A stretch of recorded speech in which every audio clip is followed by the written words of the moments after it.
ETF index mutual funds నేర్చుకుని stock మార్కెట్లో రాణించాలనుకుంటున్నారా? వెంటనే ఈ నెంబర్కి కాల్ చేయండి. Hello guys, welcome back to our channel. ఈరోజు మనతో ఉన్నారు స్టాక్ మార్కెట్ అనలిస్ట్ అయిన సుందరరామరెడ్డి గారు. ముఖ్యంగా gold investments and gold upcoming డేస్లో ఇచ్చే రిటర్న్స్ వీటిపై ఒక అవగాహన తెచ్చుకుందాం సార్ మాటల్లో.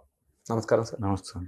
గోల్డ్ ఇన్వెస్ట్మెంట్స్ ఏదైతే ట్రెడిషనల్గా మన వాళ్ళు ఎప్పటి నుంచో బిఫోర్ మార్కెట్స్ మనకు తెలియక ముందు నుంచి మనం చేసే ల్యాండ్ అండ్ గోల్డ్ ఇన్వెస్ట్మెంట్స్ చాలా కాలంగా అవి పాతుకుపోయి ఉన్నాయి మన ఎమోషనల్గా కూడా.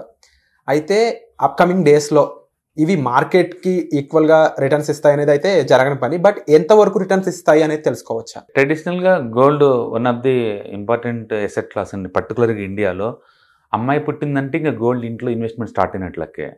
అండ్ మనం చూసిన అన్ని జ్యువెలరీ షాపులు అన్నింటిలో కూడా స్కీమ్లో జాయిన్ అయ్యి మంత్లీ ఇంతని కడతా ఉంటారు చాలామంది.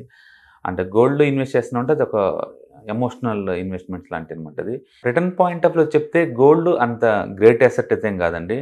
బట్ డెఫినెట్గా బ్యాంకు డిపాజిట్స్తో పోల్చుకుంటే మాత్రం డెఫినెట్గా బెస్ట్ అసెట్. బట్ స్టాక్ మార్కెట్తో పోల్చుకుంటే మాత్రం రిటర్న్స్ అంత ఎక్కువ ఇవ్వదు. ఇయర్లీ యావరేజ్ మీద ఒక 12% అలా ఎక్స్పెక్టేషన్స్ అంటే కనుక గోల్డ్లో పెట్టచ్చు. గోల్డ్లో ఉన్న బ్యూటీ ఏంటంటే స్టేబుల్ అసెట్ క్లాస్ అది. అంటే పీస్ ఆఫ్ మైండ్తో నిద్రపోవచ్చు. స్టాక్ మార్కెట్లో ఉంటే ఎక్కువ అమౌంట్ వస్తుంది కానీ బట్ స్ట్రెస్ కూడా ఆ రేంజ్లో ఉంటుంది. కాలేజ్ బీటా ఎక్కువ ఉంటుంది, ఇక్కడ ఆల్ఫా ఎక్కువ ఉంటుంది స్టాక్ మార్కెట్లో. బట్ గోల్డ్ అలా కాదు, బీటా చాలా తక్కువ, స్టేబుల్గా ఉంటాయి అవి. అందుకని ఈ ఎమోషనల్గా డిస్టర్బ్ అంటూ అవ్వనమాట.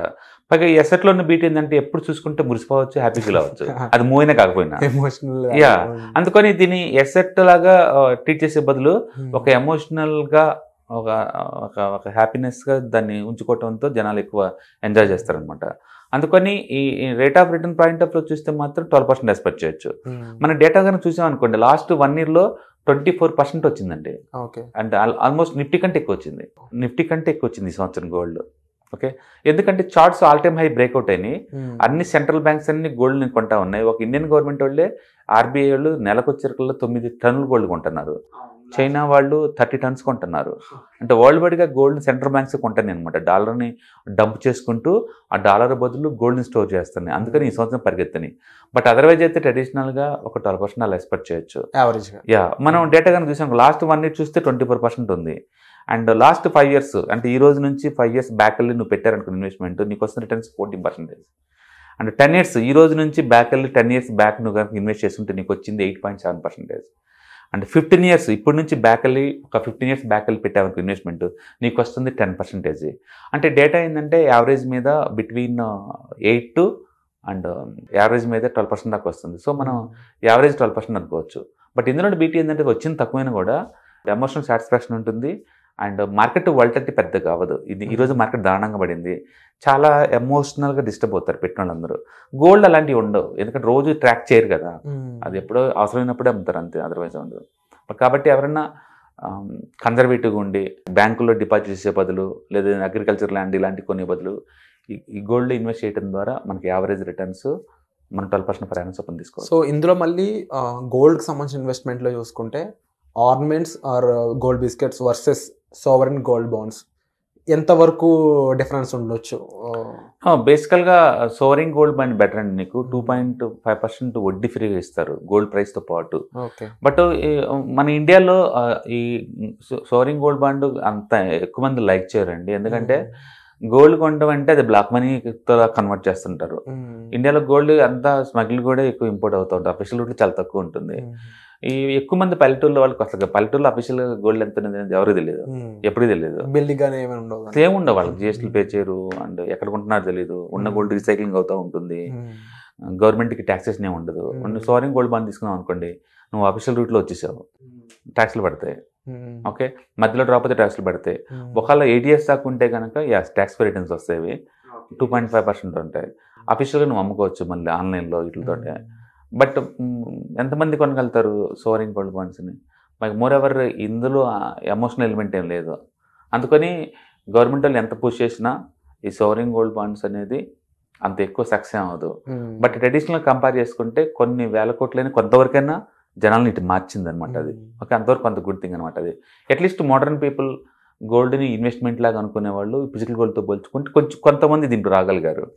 బట్ ట్రెడిషనల్ పీపుల్ అయితే ఎవరు రారు, ఫిజికల్ గోల్డ్ కొంటారు, అంతే స్టోర్ చేస్తూ ఉంటారు. అండ్ ముఖ్యంగా చూసుకున్నా కూడా గోల్డ్కి సంబంధించి మనకున్న ఈవెంట్స్, మ్యారేజెస్ కానీ లేకపోతే ఇంకా ఎటువంటి ఫ్యామిలీ ఈవెంట్స్ చూసుకున్నా దానికి ఒక రకమైన రిలేషన్లో ఉండిపోయారు జనాలంతా కూడా. అంటే దాని మీద సింపుల్, నేను రిచ్ అని నేను సొసైటీని నేను ఒక స్టేట్మెంట్ డిక్లేర్ చేయాలంటే నేను రిచ్ అని పొద్దులు చెప్పే బదులు మెడలో ఒక 10 తులాలు గోల్డ్ వేసుకున్నాం అనుకోండి, ఆటోమేటిక్గా అవతల వాళ్ళు వింటారు నా మాట అనే ఒక నానుడి ఉందన్నమాట.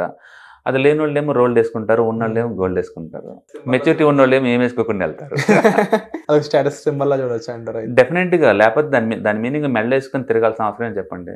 ఎప్పుడైనా బలవంతుడు బలహీనుడి దగ్గర నేను బలవంతుని చెప్పకూడదు, అండ్ రిచ్చోడు పూర్వుడి దగ్గరికి వెళ్ళేసి నేను రిచ్ చూసాను చెప్పకూడదు. మన స్ట్రెంత్ పక్కన వాళ్ళకి ఈడ్చుకెళ్ళేలాగా ఉంచకూడదు, వాటిని ఎంజాయ్ చేసేలాగా ఉంచాలి. బట్ ఇవన్నీ వేసుకొని ఏం స్టేట్మెంట్ ఇస్తానికి మీరు బయలుదేరారు అంటే ఐఎమ్ రిచ్ అని చెప్పడం అంతే. బట్ ఇండియన్ సొసైటీలో ఒక ట్రెడిషన్స్ మన దాని మీద సెటర్ లేకూడదు. It's a get together type, and వాటికి ఇంత అమౌంట్ అని మనం చేయలేము. ఓకే, ఇప్పుడు ముఖేష్ అంబానీ అల్ట్రా రిచ్ వాళ్ళు, అన్ని తెలిసిన వాళ్ళు, బట్ వాళ్ళు కూడా అంత గ్రాండ్గా ఇండియా మొత్తం పిలిచి ముంబై హోటల్స్ అన్ని నింపి మరీ చేశారు కదా. అంటే మన ఇండియాలో ఒక ట్రెడిషన్ అంతే, డెఫినెట్గా. కాకపోతే ఒకటి, వాళ్ళు 5,000 కోట్లు ఖర్చు పెట్టినా వాళ్ళ టోటల్ అసెట్స్తో పోల్చుకుంటే 0.2 0.3 మొత్తం అసెట్స్తో పోల్చుకుంటే. బట్ అన్ఫార్చునేట్లీ మన దగ్గర అంటే లేనోళ్ళు కూడా అప్పులు చేసి మరీ చేస్తారు. ఒక స్టడీ ప్రకారం అయితే ఓవరాల్ ఒక మ్యారేజ్ పెట్టేది లైఫ్ టైం పెట్టే అమౌంట్తో పోల్చుకుంటే 10% అంటారు. ఎడ్యుకేషన్ కోసం పెడతా వాళ్ళు, మ్యారేజ్ కోసం పెడుతున్నారు. అంటే మ్యారేజ్ అనేది అంత గ్రాండ్ లైఫ్ స్టైల్ ఈవెంట్ అనమాట. న్యాచురల్గా ఆ టైంలో మ్యాక్సిమం ఖర్చు పెడతారు. ఫుడ్ కోసం ఖర్చు పెడితే అర్థం ఉంది, 10 మందికి కడుపులు నింపడం అనేది అద్భుతమైన విషయం, అందులో డౌట్ లేదు. బట్ ఈ అధిక అలంకరణలు, ఈ గోల్డ్ ఆ ఈళ్ళు పెట్టేసి అంత వర్త్ కాదు. బట్ ఇండియా అంటేనే celebrations, festivals, colourful lifes. So అందుకని మన ట్రెడిషన్ చూసి మనం ప్రౌడ్గా ఫీల్ అవ్వాలి తప్ప మన దాంట్లో లూపల్స్ మనం ట్రై చేయకూడదు. ఇంకేదైనా ఉంటే వేరే దాంట్లో చూసుకోవచ్చు అనమాట. అందుకని గోల్డ్, సెలబ్రేషన్స్, ఇండియా, ఉమెన్, వీళ్ళందరికీ చాలా అభివన్ సంబంధం. సో యా, బట్ డిప్రిషియేషన్ అసెట్స్తో పోల్చుకుంటే బెటరే కదా, డెఫినెట్గా బెటరే కదా. అందుకని you should encourage them. No issue. Wonderful sir, thank you so much for the analysis. Suman టీవీలో మీ పర్సనల్ అండ్ బిజినెస్ ప్రమోషన్స్ కోసం కింది నెంబర్కి కాంటాక్ట్ చేయండి.